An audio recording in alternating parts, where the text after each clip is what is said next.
எனக்கு அன்பான தேவனுடைய பிள்ளைகளே, இயேசு கிறிஸ்துவின் பரிசுத்த நாமத்தில் உங்களை வாழ்த்துகிறேன், ஆசீர்வதிக்கிறேன். கிருபையும் சமாதானமும் உங்களோடு கூட இருப்பதாக. பிரியமானவர்களே, இன்றைக்கும் நம்முடைய தியானத்திற்கு ஆதாரமாக லூக்கா எழுதின சுவிசேஷம் 16ஆம் அதிகாரம் 10வது வசனத்தை பாருங்கள். கொஞ்சத்திலே உண்மையுள்ளவன் அநேகத்திலும் உண்மையுள்ளவனாயிருக்கிறான். பாருங்க, தேவனாகிய கர்த்தர் நமக்கு ஒரு அருமையான வார்த்தையை சொல்லுகிறார்.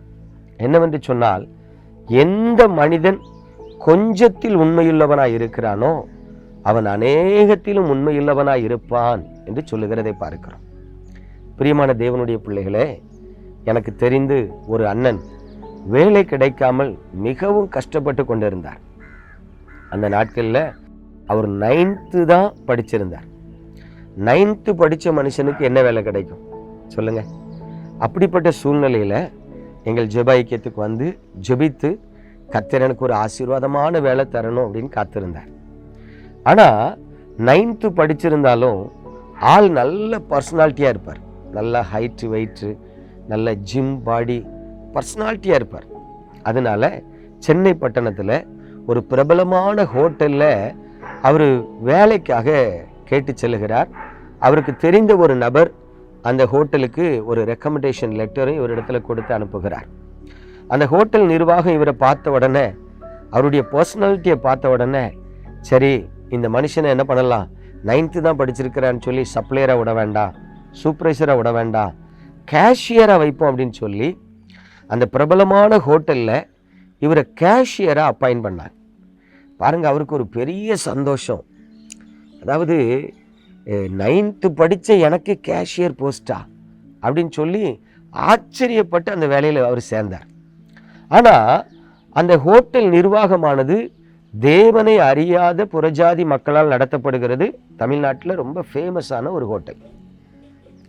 இப்போ இவர் அங்கே கேஷியர் வேலைக்கு சேர்ந்து மறுநாள் இவரிடத்துல அந்த நிர்வாகத்தினர் கூப்பிட்டு சொல்லியிருக்காங்க, நீங்கள் கேஷியராக இருக்கிறதுனால உங்களுக்கு ஒரு முக்கியமான பொறுப்பு என்ன அப்படின்னா, நீங்கள் பார்த்துருப்பீங்க, இந்த கல்லாப்பட்டியில் அந்த கேஷியர் அந்த கேபினுக்கு நேர பேக் சைடு பார்த்தீங்கன்னா அவர்களுடைய தெய்வங்களின் படங்கள் ஒரு 3-4 படங்கள் இருக்கும்.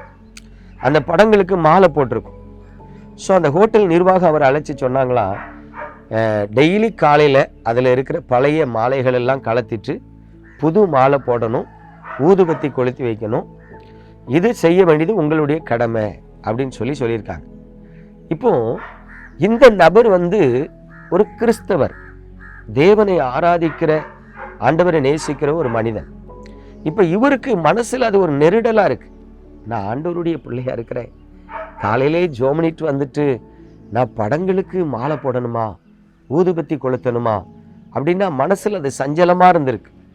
அப்போ அவர் எனக்கு தொலைபேசியில் அழைத்து கேட்டார், பிரதர், இப்படி ஒரு தர்ம சங்கடமான நிலையில் இருக்கிறேன், நல்லா கவனிங்க, சம்பளம் நல்ல வெயிட்டான சம்பளம் 9,000 ரூபா. நான் சொல்கிறது இப்போ இல்லை, 10-15 வருஷத்துக்கு முன்னாடி 9,000 ரூபா சம்பளம். 9ஆம் படித்த மனுஷன்தான். 3 நேரம் சாப்பிட்றது, அவங்க ரூம்லாம் தனியாக கொடுத்துட்றாங்க. இது போக அவருக்கு இடையில டிப்ஸு, ஸ்டைஃபன் இதெல்லாம் உண்டு. அப்போ அவர் சொல்கிறார், மரியாதையான வேலை, எனக்கு அந்த வேலை பிடிச்சிருக்கு, ஆனால் என்னுடைய விசுவாசத்துக்கும் நான் பார்க்குற வேலையில் செய்ய போகிற காரியத்துக்கும் என் மனசு உடன்படலை, நான் என்ன செய்யட்டும்னு கேட்டேன். அப்போ நான் சொன்னேன், நீங்கள் கர்த்தருக்கு சித்தமானா, உங்கள் மனசு பிடிக்கலன்னா வேலையை விட்டுட்டு வந்துருங்கண்ணே, கர்த்தர் உங்களை ஆசீர்வதிப்பார் அப்படின்னேன். கொஞ்சம் கூட யோசிக்கலை. பாருங்கள், அந்த வேலை வேண்டான்னு நிர்வாகத்துட்டு போய் அவர் எழுதி கொடுத்துட்டு வந்துட்டார். அப்போ அந்த நிர்வாகத்தினர் கேட்டிருக்காங்க, எதனால அந்த வேலை வேண்டான்னு போகிறீங்க? அப்போ அவங்க சொன்னாங்களா, மன்னிச்சுக்கிடுங்க, உங்களுடைய தெய்வ நம்பிக்கை வேற, என்னுடைய தெய்வ நம்பிக்கை வேற. ஸோ என்னுடைய தெய்வ நம்பிக்கையில் இருக்கிறேன்னா உங்களுடைய நம்பிக்கைக்குள்ள வர முடியாது. அதனால ஏன் மனசாட்சி என்னை உறுத்துறதுனால இந்த வேலையை நான் முழு மனதாக செய்ய முடியாது, அதனால இந்த வேலை வேண்டாம் அப்படின்னு எழுதி கொடுத்தார். சரி போயிட்டு வாங்கன்னு அனுப்பிட்டாங்க. இப்போ பாருங்க, ஊரில் வந்து கிட்டத்தட்ட 1 மாதம் அளவும் வேலை இல்லாமல் இருக்கார். கஷ்டமாக இருக்கு.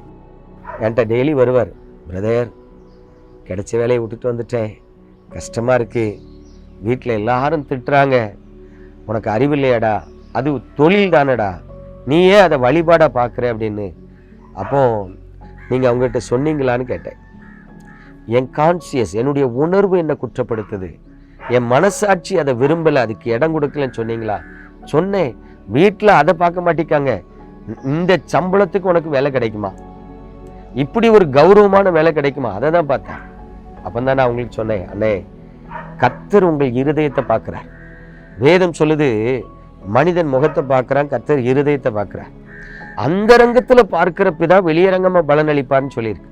நிச்சயமா பாருங்க, நீங்கள் இந்த சின்ன காரியத்தில் கர்த்தருக்கு உண்மையாக இருந்ததுனால அவர் உங்களை ஆசீர்வதிப்பார்னு சொன்னேன். அதே மாதிரி பாருங்க பிரதர், கிட்டத்தட்ட ஒரு 6 மாச காலம் அவருக்கு வேலை கிடைக்காம கஷ்டப்பட்டாரு. கர்த்தருடைய கிருபையில் ஒரு ரியல் எஸ்டேட்டில் அவருக்கு மறுபடியும் ஒரு வேலை கிடைச்சிது. பார்த்தீங்கன்னா இன்னைக்கு அந்த மனுஷன் ஆசீர்வதிக்கப்பட்டவரா, பொருளாதாரத்திலையும் பர்சனாலிட்டியும் நல்ல குடும்ப வாழ்க்கையிலும் தேவனால் உயர்த்தப்பட்டவராக இருக்கிறார்.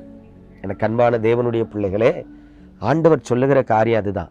நீ கொஞ்சத்தில் உண்மையாயிரு, அநேகத்திலும் நீ உண்மையாக இருப்ப. அப்படின்னா இன்னைக்கு சின்ன சின்ன காரியத்தில் தேவனுடைய பிள்ளைகள் தங்கள் இருதயத்தை கடினப்படுத்தி, இருதயத்தை மழுக்கி, கர்த்தர் உணர்த்துகிற சின்ன காரியம், இது தப்பு செய்யாதன்னா செய்யாமல் இருக்கணும். அதை விட்டுட்டு இன்னொருத்தட்டு போய் ஆலோசனை கேட்கறது, அண்ணே எனக்கு இது தப்புன்னு தோணுது, செய்யலாமா? அவர் உடனே சொல்றாரு, சும்மா செய், இதெல்லாம் தப்பு இல்லை. உடனே பாருங்க, இவர் மனசாட்சியை கடினப்படுத்தி அந்த வேலையை செய்வார். உணர்வற்ற இருதயமாகி போகிறார்கள்.